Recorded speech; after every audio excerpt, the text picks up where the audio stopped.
Hey guys, how you going? Hope you're all having a fantastic evening, or whatever time it is in your part of the world. Here in Australia it's evening, so I thought I would spend this evening to do a review for you all. So this is a drama from Germany, German language English subs, released in the year 2006, directed by Florian Henkel von Donnersmarck, and this film is called The Lives of Others. And the story to The Lives of Others is as follows. In this outstanding Oscar-winning psychological and political thriller, we get a fascinating insight into the lengths and depths that the East European government went in order to keep tabs on the lives of its population in the 80s. When cold and brutal official Weissler is given the task of spying on acclaimed playwright Draymond and his actress girlfriend, he relishes the task, knowing that if he uncovers subversive behaviour, he will gain favour with his boss. But the longer he listens in on the couple, their friendships, passions and ideas, the more he realises that his own life and the harsh political regime are lacking in colour and joy in many respects. Slowly he begins to doubt the morality of his job and politics. As the lines between orders and compassion become blurred, Weissler becomes more involved with the subject, walking a dangerous line between his duty and his newfound reality. So the movie is set in East Germany in the 80s, and the government have a grip on the whole population. They're keeping tabs on the population, and everybody has to think the same, otherwise they're going to be harshly dealt with. So Weissler is a top official. He's a very good interrogator, and he is looked upon in a very positive manner by his superiors. So he really wants to impress his boss, and to do this he accepts a mission to spy on Draymond, who is a playwright, and his actress girlfriend. Now, the reason why he is assigned this task is because this couple are seen as suspicious. They're very arrogant and they seem to be very happy, so they believe that they're up to no good. So Weissler is assigned the task of bugging their house, and he basically listens in on their life day by day. But as day by day goes by, he starts to get fascinated by this life, and he starts to realise that his own life and the life of the regime are lacking in many respects. So he starts to become obsessed with this couple, and he starts to feel compassion for the couple, and that as the movie goes on, the line between his job and his newfound reality is becoming further blurred, and he starts to doubt what he's doing is right. So what happens from that point on and what's in store for them in the end, that's something you're going to have to find out for yourself, because that's as far as I'm going with my synopsis. Now, my thoughts on the film are a very, very interesting film. Now, this won an Academy Award, and after you see it, you will know exactly why it did. Now, this movie, I can compare it to Oliver Hirschbergl films as Das Experiment and Downfall. Very visual film, but at the same time, a film with a whole lot of heart and depth. And I will say that this is a masterpiece, and it's a film that everybody should see. If you've got a low attention span, I would say you don't need to apply. But if you want something that's really going to make you think, that it's really going to connect to the characters, then this movie is for you. I thought it was one of the more insightful experiences I've had in a very long time. Now, it is about socialism. It's about the day in East Germany, and not only East Germany, but a lot of Eastern European countries where the government was everything. What the government said, you did. And it felt like everything was mechanical, that they were robots. No one was better than each other. In the film, you've got people wearing the same sort of clothes. You've got people who are talking about their possessions, but not really rating themselves compared to others, like in your other societies where everything is a little bit more mixed up. But this one, it seems to be a well-oiled machine, and that if anybody stands out of line, they're going to be harshly dealt with. And the funny thing, and the very strange thing I got with this is the connection with today's society.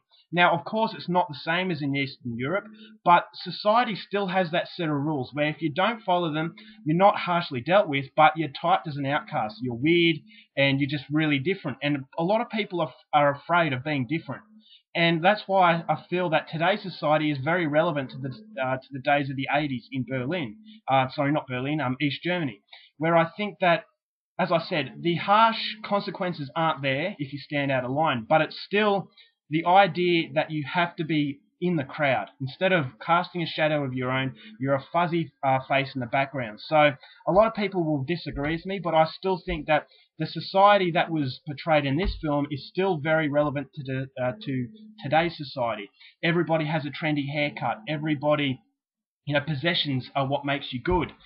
You'll get the newest mobile phone if everybody else has one. So it's that same sort of mechanical approach that today's society has that I thought was very interesting in the way that it was back in the 80s for these Eastern European countries. So it's a very relevant to today's modern era, and I thought that was very interesting because I wasn't expecting that.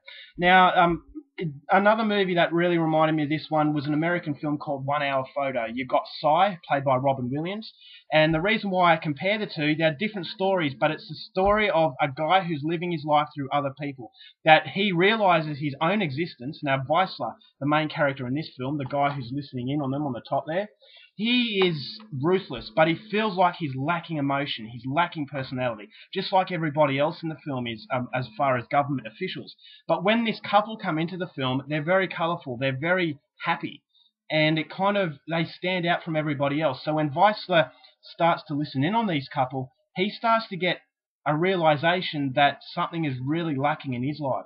So he starts off as a very ruthless character, but then he starts to become very, very sympathetic. And that's why I felt the film works so well. You know, it doesn't have any action in it, but it kept me on the edge of my seat because of the transformation of Weissler. Weissler is the main focus of the film. For me, he was anyway. I thought it was one of the most fascinating characters I've seen. I could connect with him very, very well. You know, the thought of his loneliness was really heartbreaking because when he starts to realize how happy this couple is, only then he starts to realize that the regime that he works for might be, you know, lacking in many respects.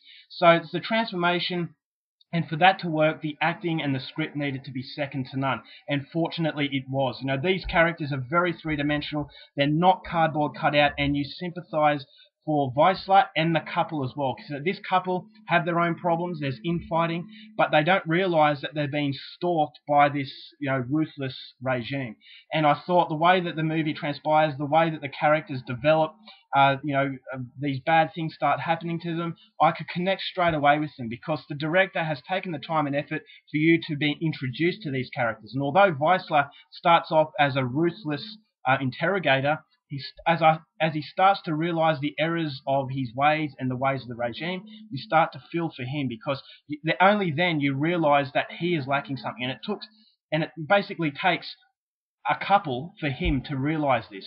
So, I mean, a very realistic portrayal of living your life through other people, in that you see someone who's happy and then you start to live your life through these people to kind of forget about your own life. And that's exactly what Weissler does in the film. And that's why I felt that the movie works tremendously well.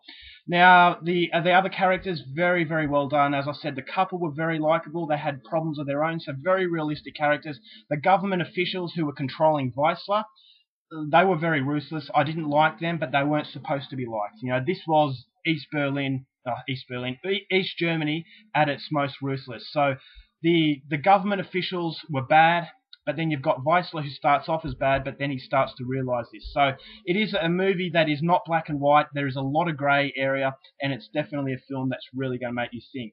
So as I said, there's lack of action. So if you're an action fan, you're definitely not going to like this film. It's a very character-driven film, and as I said, for this sort of thing to work, it doesn't work all the time because the characters either are not interesting enough or there's not enough depth to them.